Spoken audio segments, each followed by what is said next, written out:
কিরে ওইখানে দাঁড়িয়েছিস কেন? এদিকে আয়। কিরে কিছু বলবি? বল। তুই যে আমি আসছি, তুমি একটু প্র্যাকটিস করো, আমি শুধু 2 মিনিট ওর কথা শুনে আসছি, কেমন?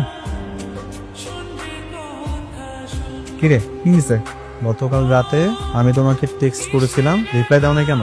আমি বোধহয় একটু ব্যস্ত ছিলাম, কলও দিয়েছিলাম, অন্য কলে ছিলাম, একটা ইম্পর্টেন্ট কল অ্যাটেন্ড করছিলাম, তো দ্যাটস আমি তোর জন্য রেসপন্স করতে পারি নাই। আচ্ছা ঠিক আছে, আমি নেক্সট টাইম তুই যখন আমাকে কল দিবি তখন আমি দেখবো, যখন টেক্সট করবি সেগুলো ঠিকঠাক মতো রেসপন্স করবো, কেমন? ঠিক আছে? রিশাদ, তোমাদের মেবি লেট হবে না? আমার একটু তাড়া আছে তো, আমার যেতে হবে। তোমার বইটা প্রোগ্রাম শেষ হলে তারপর দিতা। না লাগবে না, থ্যাংক ইউ। বইটা রাখ, বাসে গিয়ে আমাকে দিবি। বইটা একটু চেক করো, হ্যাঁ সব ঠিক আছে কিনা। রাতে কথা হবে, কেমন?